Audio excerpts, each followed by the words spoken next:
Hello everyone, welcome to Word Funk. I am Leon Thomas. I am joined by Johnny Maloney and Austin Yorsky. Our last episode was posted, like a day into the new year, but we recorded it, right before the new year. So now that it's 2015, how does it feel? Does it feel different? Does it feel more 5? I was looking forward to a new year with no political violence and no tragedies, and that's going pretty good so far. Oh, wait, no, there was 3 terrorist attacks today. So, Yep. 2015 off to just a terrible start. I rang in the new year almost exactly how I rang in the new year last year. That is getting nigh deathly ill and confining myself to my bed for last year it was like 5 days. So this year it was only 3. So it's not as bad as 2014. What was the year that you had throat gremlins? Throat? Well, that really depends because I've had many throat gremlins. Are you talking about the famous throat gremlins recording? The famous throat gremlins recording? I think that would have been back in 2011, maybe 2010. It was the first year that we did the BT podcast. I have all those MP3s on my iPod, so sometimes when it's on shuffle and I'm like going for a walk or whatever, it'll start that episode and be like, "Ladies and gentlemen." Yeah. That somebody did use that in our best of the worst or worst of the best in our top 50. It's really funny too because if you're listening to it, it's just us being snide and terrible and generally tasteless, and then all of a sudden this unholy shriek just like grabs a hold of the air and shakes the life out of it. And it's quite a tone change. All right. You remember the episode, right, Leon, where I showed up sounding like Marge Simpson and Gonzo the Muppet had a bastard child? Podcasting? Yeah, I can't remember how I described it, but I remember just laughing. Just laughing and laughing at you. I didn't even get through the first phrase, let alone sentence, before we devolved into giggles and guffaws. Yeah. What are we going to talk about this week, guys? Are we going to talk about various terrorist attacks, or should we go with something more less horrible but still frightening, but kind of funny from a distance, like the fact that Congressman Steve Scalise has Nazi ties or something? That's not even surprising, honestly. I mean, I grew up in the Deep South, guys, and I know just a ton of people who are just neo-Nazis or KKK members, and it's not even a thing. It's not even weird. I think you might want to rephrase that inquiry, though, about whether or not we want to discuss it from saying Congressman Steve Scalia has Nazi ties to Congressman Steve Scalia has Nazi ties that we've discovered. Right. Because the implication is that he's the only one in Congress that has ties to the neo-Nazis, you know. Okay. Who knows? Okay, it's Steve Scalise, not Scalia. Scalia is a completely different conservative. It's the Supreme Court justice, isn't it? Yeah. Steve Scalise is basically about to become the third-ranked Republican congressman. I thought you were going to say third-ranked. No. Basically, all right. Here's what happened for those who don't follow the news. Like 10 years ago, Steve Scalise. Someone said, "Hey, you want to speak at our rally for stuff?" And he was like, "Yeah, sure, why not? You're paying, right?" And then he showed up, and apparently he did his, like, run-of-the-mill fiscal conservative speech. The people he was talking to were David Duke's people, and if you don't know who David Duke is... Pretend I don't. Okay. He's basically...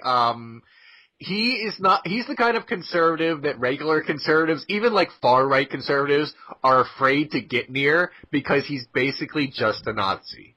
And Steve Scalise talked to some of his people like once, apparently. But that's enough because you can't do that because because David Duke is a white supremacist and you can't just hang out with him. It's not a good idea. It's entirely possible that it was just like an accident, like he just accepted a speaking gig and didn't look into it, especially because, and I know this doesn't have any relevance to like recent events in gaming or anything, but sometimes hate groups say that they're one thing when they're actually another thing. Like, if you ask someone here what the KKK is, let's say it's like a Christian heritage organization. It's about, making white communities safe for good Christians. That's what they'll tell you. So there are plenty of other organizations. I'm not naming any specifically, but if you ask them what they're about, they'll say a thing that has nothing to do with what they actually do, and they're about something else entirely. And it's crazy. How could anyone ever fall for that? Fair guys? Enough. But I should mention that when this happened, which was only like 10 years ago, David Duke was like well established in the Republican Party. And no, when I say established, I mean people knew who he was and knew by then to stay away from him. So I always find that a little dubious that Steve Scalise says, I didn't even know who this dude was. Which state does he represent? What's white supremacy? I know David Duke was campaigning a long time ago in Louisiana. I can't remember where Steve Scalise was off the top of my head, but not New York City. He's somewhere in the South, somewhere. I'm not making fun of the South. I'm familiar with enough of the story to know that yes, this is that's what we're dealing with right now. I just looked it up. He is Louisiana. Yeah, That's not surprising at all. Louisiana, Mississippi, Georgia, Alabama. You can just have a huge rebel flag outside your house, and no one will even think that's weird. So we actually have one on the highway here in Florida, just a giant, like, building-sized rebel flag on the side of the highway. Oh my God! I gotta tell you about something. It's only vaguely related to this. I was driving to work, and I live in Baltimore, as I said, which is a pretty blue city, I guess you could say. So it's not where you'd expect to see this, but right as I got outside the city, I guess they were waiting right outside because they couldn't go in. There was a big truck with a lot of like anti-Obama stuff like written on the side of it in like really like shitty paint, just stuff like I can't remember. It's like "End the tyranny of Obama," the truck. And it was just, I couldn't believe I saw it for like 5 seconds, but then I had to keep driving because I couldn't stop and ask this person what was the deal because I had to go to work. But it was bizarre. I guess they was just driving around hoping it would be like a giant sized bumper sticker, like people who try to change people's political opinions through bumper stickers. Yeah, that's the worst. Although, the thing about anti-Obama, like, rhetoric in particular, is, like, he's actually made a ton of real mistakes, but no one ever talks about them because they're too busy, like, making up stupid shit.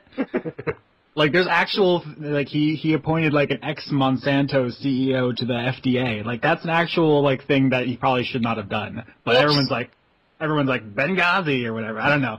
We're going down a political hole here, and either it's all in or it's no in. So let's just, for the audience, I think everyone knows, we're all communists, right? I like to describe myself as communo-anarchic. Oh. I don't think you do, Johnny. No, I really don't. I don't at all. Okay. I'm a philosopher king at heart. I am Grand High Poobah of the Templar Order, so that's my political leanings. I gotta say that really it's Charlemagne. Charlemagne 2016. This is all Illuminati Obama bullshit. The Illuminati thing's especially funny because that wasn't even a thing until that. What the hell is that? Is it Illuminatus? There's those novels. They're completely fictional books that someone wrote about how wouldn't it be funny if the Illuminati was like an evil organization and everyone thinks it's a real thing? I learned about the Illuminati through Gargoyles. That's the first time I heard about that. I was a kid and I was watching it, and Matt Bluestone, the character from Gargoyles, a supporting character, says they're called the Illuminati, and I'm like, ooh, that sounds interesting and totally made up. And no. I just looked it up. Yeah, there's a series of novels written in the 70s by Robert Shea and Robert Anton Wilson, which, I mean, the Illuminati was an organization, but it wasn't this super evil thing that people imagine now until they basically mythologized them in these books. They're like comedy books, basically. And that's why people still remember who the Illuminati are. Oh. Weird. Okay. I remember the Illuminati because of National Treasure. Oh. Was that actually in the National Treasure movies? I only remember I can't even remember. You know, all the I remember Declaration is of Independence. there was a thing in it about like the eye on the pyramid, and I was like, I don't know, whatever. I guess that's Illuminati. The great thing about those kind of Sorry, go ahead. The great thing about those kind of adventure movies is that it doesn't matter if what they say are making sense. They're gonna roll with it, so you might as well too. They're like, aliens have taken over the pyramids. They're like, yeah, fine, why not? Let's go. Come on, Nicolas Cage, show us. I'm cool with that. Let's go. If you read the Declaration of Independence backwards, it says Paul McCartney is dead. That gave them a lot of foresight. Yeah. It really was. Well, they're all psychic Illuminati lizard men. That's how that works. Speaking of Paul McCartney. Yeah. Speaking of Paul McCartney. Who's Paul McCartney? I want to hear more of this Kanye West guy. I was gonna touch on that, but actually, have you heard his song not with Kanye, but For Destiny? I have not. No. The video game Destiny has a Paul McCartney single in it, and it's bad. I haven't heard his collaboration with Kanye West, but that was the second part of the joke, is that exists, and some people didn't know who he was, and that's funny, I guess. It's not really, because in 60 years, no one's gonna know who Kanye West is either, kids. It's not as big a tragedy to me as the fact that nobody knows who I am. Although I should actually probably count that as a blessing now that I think about it. Oh. Johnny, once your project is complete and you've carved your name into the moon, everyone will always know who you are. You know what? All of my blueprints, like all of my scaling, really says that I only have enough room to carve my first name and then 4 letters after that. So it'd be like Johnny Mallow. And everybody would be like, who's that? Or I could cut the NY off Johnny and make it John Malone. But then there'd be some guy out there, because there's obviously a guy named John Malone, who would be like, who the hell carved my name in the moon? He just happened to be from South Boston? I don't know. Maybe. I thought you were going to say that if somebody named John Malone could just take credit for it, use that line to pick up chicks. Like, yeah, you know the moon? That thing? That's me. I did that. Although I would just, if I were you, I would just go with Jay Maloney. I feel like that's a slightly smaller demographic of people. Leon, were you gonna? You can just make it your social security number, and then it will. That's you. Leon, I live in Canada. We don't have social security. How do you? Your Maple Leaf number. Come on, whatever. But how does the government secretly track and identify you? DNA that Monsanto gives them. There's just a lab full of Johnny's genetic material in we call it somewhere. social insurance number in Canada, or commonly known as your SIN. That sounds terrible. Canada's awesome. So when you get hired by someone, the first thing they ask is for you to tell them your SIN. Which makes for some really unappreciated comedic moments of blurting things out like, oh my god, I'm a murderer! Oh, you just want my number. Do we want to talk about... Incidentally, that was the shortest employment span that I have ever enjoyed in my entire life. Oh. And longest incarceration, strangely. Leon? Yeah, do we want to talk about television and movies and lighter stuff, or Might as well. Yeah, Austin, you and I are watching the same shows, apparently, and one of them I watched a while ago, the other one I am watching now, or I just finished it, actually. Okay. But you're in progress with both of the shows that we are thinking of, right? I finished watching all the episodes, including the Christmas episode of BoJack Horseman, and I am 6 or 7 episodes into Attack on Titan. Okay. So don't tell me who all dies, because it's freaking me out. Spoilers. Everyone. It's Attack on Titan. I assume everyone's fair game. It's like animated Game of Thrones. No one has beloved character shield powers. Let's just get into Attack on Titan. Everybody knows it. It's one of the most popular anime of this generation. It's like the new Dragon Ball. Yes, Johnny. Do you know what Attack on Titan is? Only by title. Okay. Okay. And that it's an anime. Let me explain it because I love And that it's explaining- on my Netflix list. I'll explain it because explaining it without like looking at the images and without context, it makes it sound absolutely disgusting. But basically, there's all these naked men who are like giants, and they are bad guys. And in order to fight, Why? Because they're naked? I Take your don't- Puritan thought elsewhere, Leon. They're I'm all- sex positive, and I'm they're- not ashamed of admitting it. they're all naked and they want to eat people. So they Whoa, okay, hang on. We just jumped from sex positive to cannibalism here, and I'm jumping ship. So Yeah. they It's a deal breaker. they come in and they want to eat everyone. unless we're talking, it's like Maneater the song, like whoa, here she comes. In That which joke case, was I'm like, definitely worth interrupting again. I am strangely for this. Anyway, so the only way to stop them is a bunch of teenagers have to put on I want to call them jetpacks, but they're not. They're jetpacks that also have grappling hooks.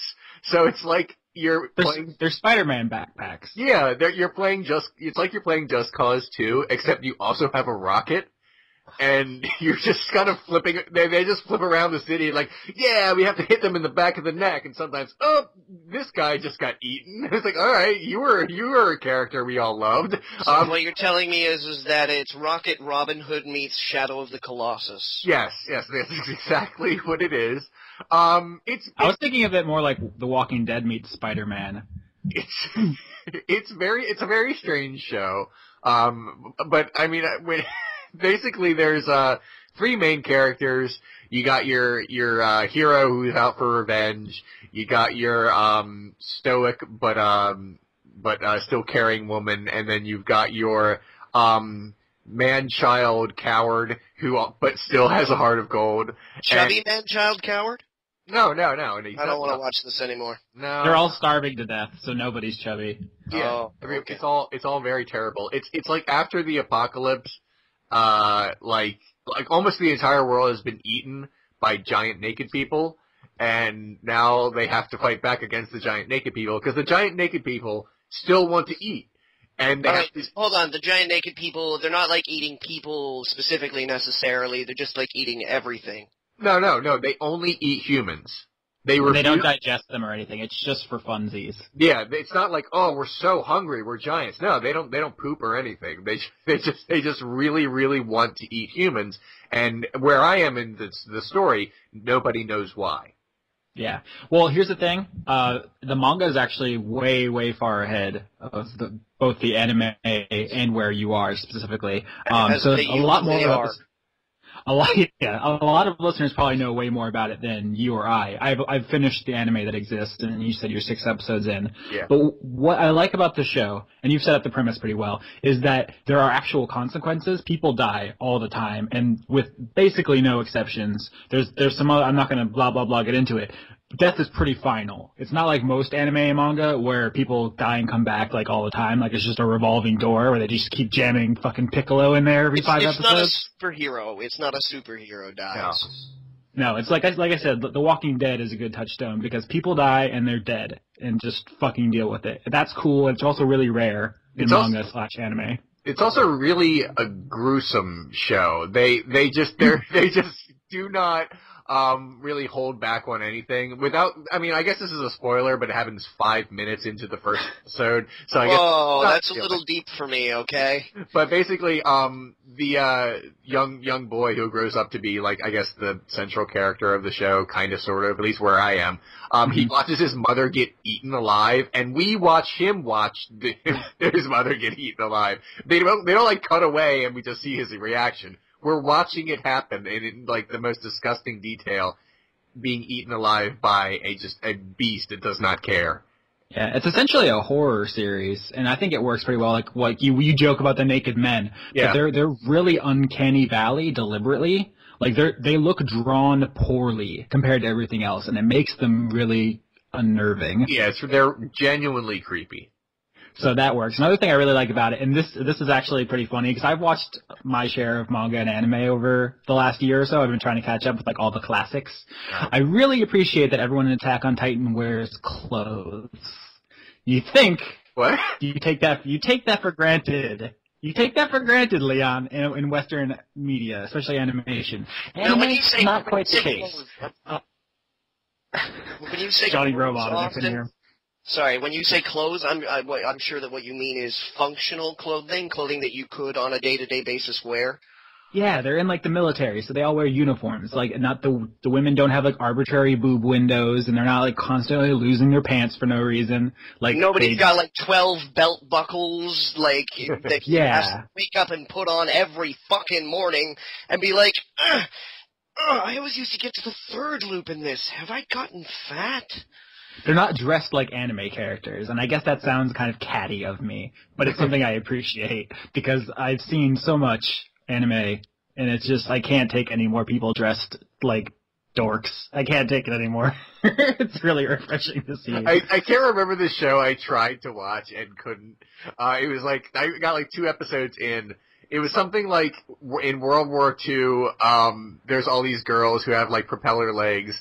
I can't remember what it's called. Propeller legs? I can't remember exactly what the show was about. I watched it for like, no, it's called Strike Witches.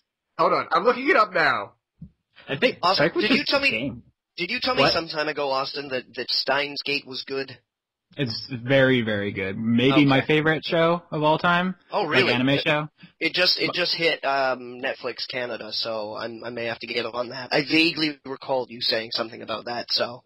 The best show of all time, I was going to say here for posterity, animated or otherwise, is Avatar: The Last Airbender. That's just the best show. So that, I don't know if that counts as anime. It was made by Americans, but I recognize that. I don't know. There's something about it that I found myself unable to engage it yet. Okay. Huh. Yeah, and yes, I did look it up. It is called Strike Witches, and it's just butts. It's just a parade of like getting really close up, like fan service up to crotch level stuff. I watched it for 2 episodes. I'm like, this is funny, and then towards the end of the second episode, I'm like, you know what? I feel really weird watching this. So I'm gonna just stop. Yeah. I mean, if you need, either of you need anime recommendations, I would only trust me, and not because I have a high opinion of myself, but because I've talked to anime fans and they don't know what they're talking about. It's adorable. I love you guys. I'm aware of that. I used to be old school into anime back in like the 1990s when the only way that you could get a hold of like a copy of Akira or Akira was if you like knew a guy who owned a hobby store that had like one import copy and was like, well, you know, if you guys want to come around to the store after hours, we can watch it on like Tuesday night. So. And then it was on Sci-Fi Channel every second Tuesday and. Yeah, you know, like. Later. Way back in the day, to get a hold of this shit, you either need to like be friends with the person who did like the distribution ordering at like your local video store, or, you know, like seriously, you had to know people, like pre-internet bullshit. It was weird. And it's great that we have such availability these days. That's wonderful for both the anime market and for fans. But it also means that we get all of the dreck, like the saturation becomes a problem. It used to be like, cause the only thing that were worth importing were like Cowboy Bebop and, you know, Ghost in the Shell, like things with substance and style or whatever. I don't even know what it's like specifically if what holds the things that got brought over together. But now we just get everything, and it's overwhelming and bad. Well, you just have to wade through the crap to get to the good stuff. My anime recommendation is always Kino's Journey. That was the show, for without, you know, spoiling anything, is about someone who goes from country to country with a talking motorcycle. And I started watching. I know it sounds ridiculous, but it's actually really touching. And I started watching it when I was doing that, when I was living in other countries and visiting and stuff. And I was like, wow, I'm just like this little girl, man. I want a talking motorcycle. So that's always my recommendation. It's great. There are 2 Kino's Journey movies that I still haven't seen, so I'm just kind of saving them, because with anime, you get like 13 episodes for most of them, or maybe 26, and then it's just over. It's like BBC style. Well, yeah, it's because... Go ahead. I was just gonna say that for an anime to be like super successful with Japan's lower population and whatnot, they have to like if you're not like a DBZ style hit where they can just market like millions of merchandising things to everyone, then it's worth it more to just try something else and see if that catches on big. So yeah, most of the time you only get 1 or 2 seasons, unless you get a hit and then you get fucking One Piece has like 600 goddamn episodes. Someone's like, oh, you should watch One Piece. And I was like, oh, I'll look into it. And I was like, oh, yeah, I'm just going to spend 2 years in a fucking monastery watching One Piece. I always, even though it's an old touchstone, I always recommend FLCL to people because it's Johnny. Come on, Fooly Cooly, please. I know, Fooly Cooly. I always recommend it to people because 1, it's short. 2, if you make it through it, good for you. 3, if you come back to me and say, I don't know what the fuck I just watched, but I liked it. I'm like, okay, now we can talk real anime. The best part of Fooly Cooly is the music. It's got great music. I'm looking at it right now. And also the scene where it's like, it's a slider. That was my fucking favorite. The people who made. You know what I'm talking about? It's a slider. Is that? Hands up, everybody who's like, it's a slider. No? Okay. I did not watch it. I don't know what it is. It's when the giant hand throws the... No? That's not... Alright. I didn't watch it. No idea. That's okay. That's okay. I love that scene. I thought that was a really fantastic joke. Alright. To where it's like... No, it's like this huge impending disaster gets hurled at this... pardon me, like headquarters. It's all very nebulous. It's difficult to explain without getting into people who are really convinced that their theories are correct because they read something on the internet. And it's like the guy who's in charge of this place that this impending, like this hurled object is flying towards, gets like this really super worried look on his face. And you're like, yeah, this guy's worried they're going to be destroyed. And he's like, oh my god, it's a slider! And it's like he's worried about the type of pitch it is, as opposed to the fact that this shit is like coming right for him. And I thought it was a very great joke. Oh. I don't remember that joke specifically, but there's a lot of baseball stuff in there, actually. The studio that made... Oh, go ahead. Well, sorry. I was saying the studio that made Fooly Cooly, Studio Gainax, they also made Gurren Lagann, which is another thing I actually recommend. I just made my girlfriend sit through it, and she was inconsolable for like an hour, just sobbing near the end. It's pretty good. It's a good show. I'll check it out. Yeah. On a quick side note, I have a really a funny side story about anime. Okay. Uh-oh. Really brief. No. I mean, it's really funny because Leon was talking about fan service, like close-ups on butts and things like that, right? Well, a few years before my father passed away, well, even further back before that, he was a marathon runner when he was young, but he was born with a hip defect, a congenital defect in his bone, which meant that the abuse he suffered when he was a marathon runner meant that he wound up in his later life having to have both his hips replaced. Not at the same time, but it did mean that he spent a lot of time lying down on a bed or on his ass, basically. And when he was sitting down in the living room of the house where we lived, he was oftentimes looking for something to watch. And he had worked his way through our entire movie collection. And in my late teens, we kind of found each other again culturally. I discovered that he had all these cool David Bowie records and Gary Newman, and I was like, Dad, what the fuck? You were cool? Roxy Music? What? And we started doing things like checking out David Lynch movies together, and it was really great. It was a really great part of our lives to enjoy together. And one day he got so desperate, he was all like, "What is this anime?" And I was like, well, Dad, it's, Japanese animation, usually mature themes, sometimes really goofy and, but it's got a distinct art style and when you look at the right titles, you get great production value, good voice acting, great writing, some of the best anime people will look at and go, oh, it's a fucking cartoon, but it rivals some of the, best drama that we have in North America. And he was like, I don't believe you. I was like, okay, if you're looking for something to watch, I'll start you on Easy Street. Here is 6 DVDs of a TV series called Cowboy Bebop. And he was like, okay, cool, Cowboy Bebop. So he sat down and watched all of Cowboy Bebop. Loved it. like, loved it. He was, like, all over cowboy movies and samurai movies and that, like, you know, man alone against the system and I'm the baddest guy in town, but I don't really want to fight and whatnot, you know. But we were sitting together watching an episode this one night that heavily featured Faye Valentine. And we're sitting there, and he leans over to me, and he says, "Johnny?" I said, "Yeah." And he says, "I'm finding it exceptionally strange that I'm sexually attracted to a cartoon." That was the first time he was ever sexually attracted to a cartoon? Because I hit that mark way younger. Well, that's the thing. I mean, you know, I don't... You should have been like, "Dad, have you never seen Space Jam?"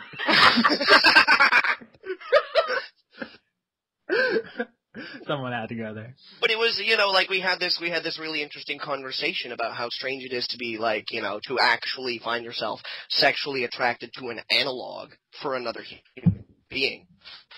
Well, I mean, and what kind of response that produces.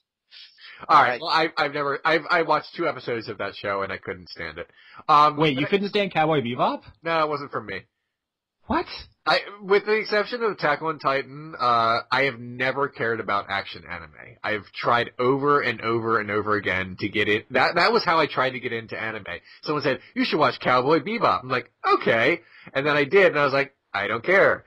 And then someone said, "You should watch Trigun." And I was like, oh, okay. And I don't care. And I went through this like 8 or 9 different times with someone saying, and every time I'm like, get hopeful, because it always seemed like anime was something I should like. And then I just couldn't ever get into it. And then someone says, "You should just watch Azumanga Daioh." And then I did. And that's how I got into anime. In fairness, I think both Cowboy Bebop and Trigun take a while to find their stride. Trigun in particular has a really fucked up structure. I enjoy that show, but it has problems out the ass. Cowboy Bebop's great though. But I'll probably try to watch it again one day. It's just after I watch 2 episodes of a show and I just don't like it, unless I hear it like it gets good in the 2nd season or something, then I will. But I don't know. Yeah, Bebop doesn't really have a point where it gets better. It's basically all the episodes except for a couple are self-contained. So if you don't like it, you don't like it. It might be better for you to sit down and watch the movie, because the movie kind of demonstrates the pace, the attitude. It's got, like, all of the sequences that you can expect, the martial arts, the humor, the flying, the characters. All right. But it's kind of like all itself, as opposed to getting, like, 4 episodes in and being like, oh, okay, it has a rhythm now. Right. I'll have to go back, Leon, and say Steins Gate. You should watch that. It's a science fiction show with elements of comedy and romance, but it's mostly about a bunch of total dumbasses who accidentally invent time travel. Okay. It's super good. So the only other thing All right.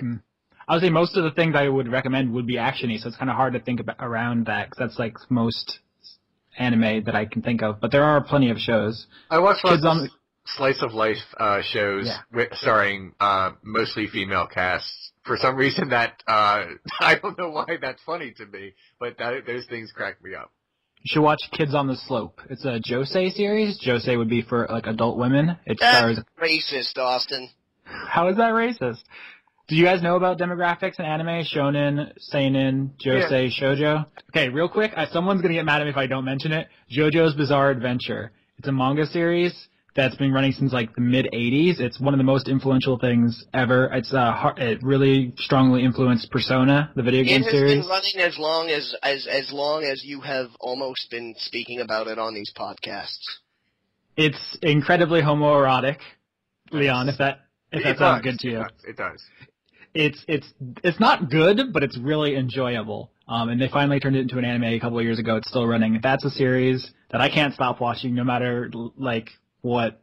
It's got me. Also, guys, are we going to talk about the casting choice for the Ghost in the Shell movie? Because I feel like this is a natural transition point. That's actual news. Yeah, you mean the Ghost in the Shell movie that's never going to get made? Just like the Akira movie that's never going to get made? Well, just like the Cowboy Bebop movie that's never going to get made. All right. Well, let's assume that this will be made. Basically, even though I've never seen the movie, as soon as I heard the casting news, I said, "Wait a minute, isn't everyone like Asian in that movie?" Everyone's Japanese as fuck in Ghost in the Shell. It's actually kind of an important plot point because America is like an evil like corporate empire. Although I guess they could just make Ghost in the Shell USA edition, just switch make everyone American. That's probably what they're gonna do. That probably is what they're gonna do. Call it like Spirit in the Machine. It can't get any worse. Do you know what the actual title for the original manga that Ghost in the Shell is based off is? What? I think it's, but I cannot recall. Mobile Armored Police Force or something? Hold on, let me look it up. That can't be it. Mobile Armored Riot Police. I was close. I like it. It's stupid, but I like titles like that. All you need. It kind of belies its depth, though. I mean, it's accurate. It is about mobile armed riot police, but it's more about like the nature of humanity and their relationship with technology, which is very succinctly summarized by the title Ghost in the Machine. Here's the thing, guys. This series has like 1,000 different entries. Like there's like 4 mangas for like 5 animes. There's like a jillion games. I'm not going to be like heartbroken if the American movie sucks because it can't ruin what is already like a tangled web of retellings of the same story. I've only ever watched the original movie, and I'm okay with that. Like, I'm like, that was great. It hasn't held up particularly well, but I did like it when I first saw it. All right. They re-released it with a bunch of... Huh? The soundtrack. Soundtrack, yeah. They re-released it with a bunch of CGI, like, add-ons. It was bad. But, no, it didn't exist. I don't remember that. You're speaking lies. I mean, like, the original movie, like, the very original movie, damn. Great stuff. Classic. Yeah. And that's where it ends. But doesn't it suck that if something like this that could put a Japanese actor in like the spotlight and have them do a really cool thing on a big national stage and they get pushed to the side for what's her fuck from Avengers? What's her name? Scarlett Johansson. She's a fine actress. She was very good in Under the Skin, although it's not like she had a whole lot of lines. But she, it's a mostly silent film. But still, I think she's a fine actress. But it also seems like there's no reason to do this. But here's the thing. Here's what the executives were sitting around thinking. This is me just assuming a lot here. They were thinking, okay, are we going to get in more trouble with people if we cast a white actress in a Japanese role? Or are we going to get in more trouble with our investors who really want a white actress in this role? And they sat around, they yelled at each other, and then they said, let's get Scarlett Johansson. And then one guy said, but how can we fit Chris Pratt into this movie? Because he's in everything these days. I just assumed that somebody said that. If Chris Pratt played the woman from Ghost in the Shell, I would somehow be more okay with it. But no, I'm kidding. But seriously, it's going to be another one of those things like, it won't be exactly like Exodus, Gods and Kings, because there's like history stuff there. Like that actually supposedly happened? No, I don't mean like that. I mean like play Bateau. I mean, it's very easy to say, hey, they're in Egypt, what the fuck? That's, so sort of obvious. But with Ghost in the Shell, they could make it all American, and they can say, well, it's just American. But it still betrays the source material, I guess. They're going to have to change her name. The character's name is Motoko Kusanagi. How are they going to pass Scarlett Johansson off as that? In fairness, I mean, here's something I just thought of a couple days ago when this was breaking. The movie Edge of Tomorrow was based on a Japanese, I think, light novel or something like that. Is that the same thing, or did we not get angry about that? Or I have not read All You Need Is Kill. Yeah. So I don't know actually if it's important to the plot that the characters are Japanese. One assumes that it's a similar situation, but I think the reason there wasn't an outcry is because that's not a household name, where Ghost in the Shell kind of is. That's true. Okay. But that's part of the tragedy, though, is because this is a big budget movie. This would give someone a lot of exposure. Scarlett Johansson and most AAA white actresses don't need this kind of exposure, which is why it would be like a career maker for a Japanese actress. Yeah. It's the catch-22 though, Austin. I mean, once you get to a AAA, once you get to like really big budget movies, they have the money to spend on really big budget actors and actresses. And the really big budget actors and actresses are white, with the exception of a couple of black men. It's a self-fulfilling prophecy. I just looked it up. The character from All You Need Is Kill is named Kaiji Kiriya. And it has a note at the bottom. In the Edge of Tomorrow film, his counterpart is an American named William Cage. Played by Tom Cruise. So I don't know if that actually bothered, the person who made it, but yeah, maybe it has something to do with the fact that we're not talking about this very much because no one really remembers that one. Yeah, like you said about Exodus: Gods and Kings. I think the executive, like one of the producers on the movie, came out and said, like, I wouldn't have been able to get funding if I had cast a person who was, That wasn't the producer. That was Ridley Scott, the director, and he said it in a very unpleasant, vaguely racist way too. There you go. You have more familiarity with the story. Yeah, he actually said, I wouldn't be able to get funding if I cast, like, Muhammad something. That's actually what he said. Whoops, that is slightly racist. Come on. It is. Oh, Ridley Scott, you made Blade Runner. We forgive you. Can we talk about, then, Black James Bond? Because I'm 100% behind Black James Bond, but that was a thing people were furious about, like, last week. Idris Elba? That doesn't seem so as hot. He is, but that doesn't seem as strange because he's a British guy. Also, a British guy. He's fucking Idris Elba. He's the British guy. Okay, but that kind of makes sense to me. I mean, it's England is. I mean, come on, you've seen Luther, right? I have not seen Luther. I saw him on The Wire, and that's how I'm familiar with it. Luther's gonna fuck your shit up. It's in my Netflix queue. I haven't watched it yet. Okay. But here's the thing about... That makes sense to me, because James Bond is a guy from England, so okay, that's fine. That really doesn't make any difference to me, but I think it's a little different in Japan, where I'm not sure how to put this. Everyone's fucking Japanese. They do really have a high racial homogeny in Japan. But my point, it's not even about nationality to me, Leon. It's like 007 is a code name. Any British person working for the agency could be 007. It doesn't have to be the same, like, character. Like, are we supposed to believe that Sean Connery is the same Bond as in the one set in the 2000s? Okay, here's the thing. We're getting into the one Bond or Bond as a codename theory. Wait. Neither actually makes sense when you think about it. How about as a son of British-born expatriates, I can apply for British citizenship. Would you guys endorse my run to be the next James Bond? No, not at all. Maybe. Here's the thing. I think James Bond is uniquely suited to change the actor to a different, like, gender or nationality or something that other roles aren't. Like, I've been saying the same thing about the Doctor from Doctor Who. He can regenerate as anything, any species, any gender, any color. There's no reason for it to always be a white guy. Nerds love comparing the anthology of them. They love talking about who the best Bond is, who the best Doctor is, who was your first Bond, who was your first Doctor. Right.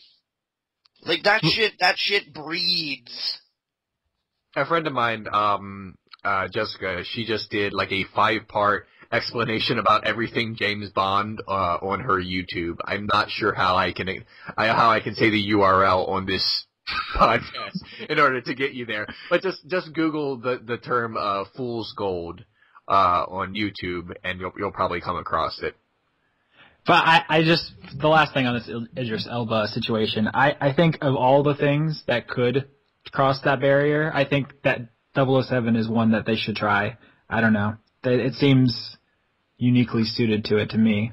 It's pretty unbeatable. I mean, it's got a name. People will see it. Yeah.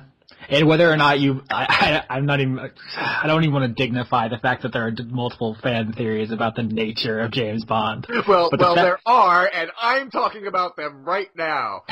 Here's the thing. Neither actually makes sense, because if you think that they're all different people, then it doesn't make sense, because different actors who play James Bond reference James Bond's wife. And how James Bond's wife died. But that could be a cover. Yeah, but it seems like that's way too elaborate. And if you think they're the same guy, then he gets plastic surgery and has lived for a very, very long time.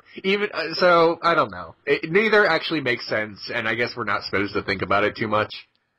It's I know, different, but it's different with the Doctor, that his regenerations are explained in the story. True. I think both of them. Look, here's the thing about James Bond is we are willing to accept that it is either multiple agents or one guy who can change his appearance, but we can't, for some reason, accept that he could be a black guy. That's kind of embarrassing. That's the mental block. It's weird. I don't know.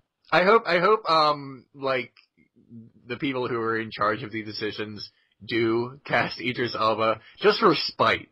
Just to say, fuck you. If you have a problem with that, you're probably a little racist. And then he's James Bond. And you can either say it's just they're rebooting it like they did with Daniel Craig, where they're like starting from the beginning and he's just James Bond and always has been James Bond.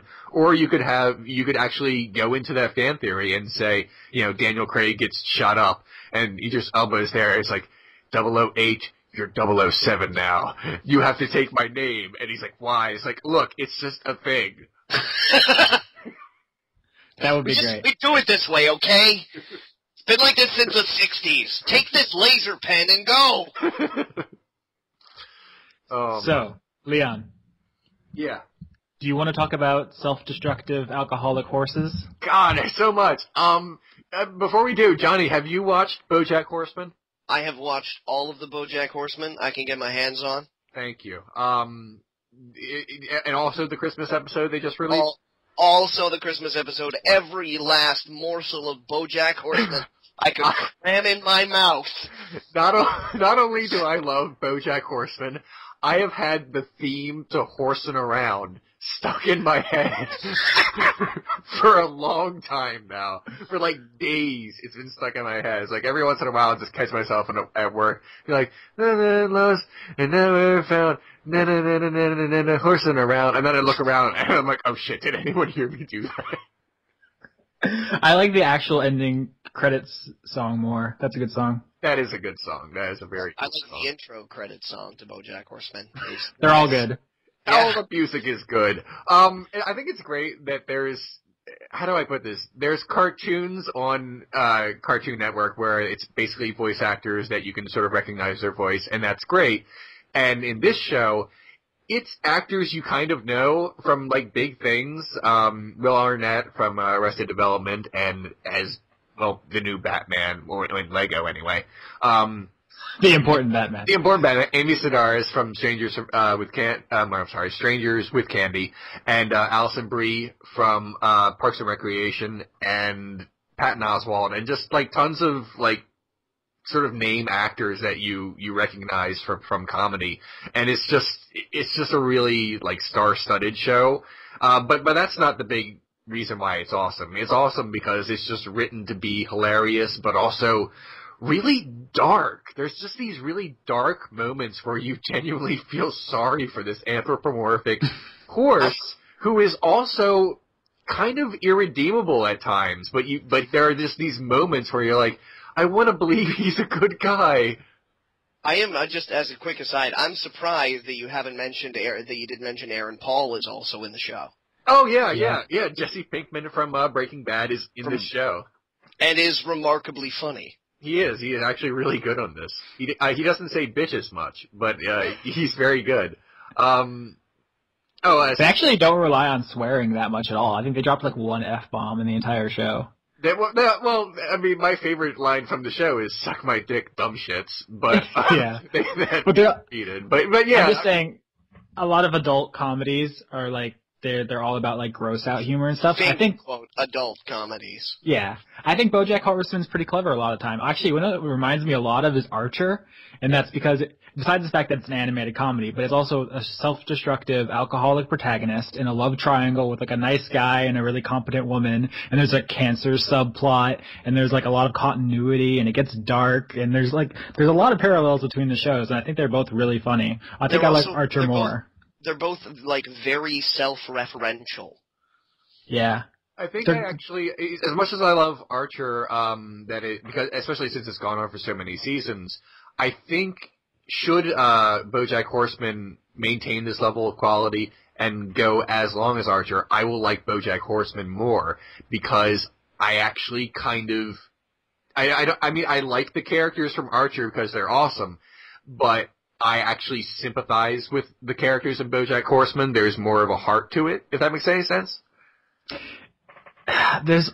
We could go into this for a while, but I just want to say, like, I really do like BoJack, but sometimes it's a little too on the nose. Like, in this, I think it's the second or third episode, there's a part where, like, a veteran gives a shit about taking his muffins from the store, and he goes on this, like, rant, like, this really clearly political, like, screed, and I guess that's hypocritical coming from me in the beginning of this episode. Yeah. But he just basically lays down his thoughts on, like, the way we treat the troops and stuff. And I was like, this is validating my worldview in a really uncomfortable way. This is exactly, like, he's basically just spelling out the themes of the episode.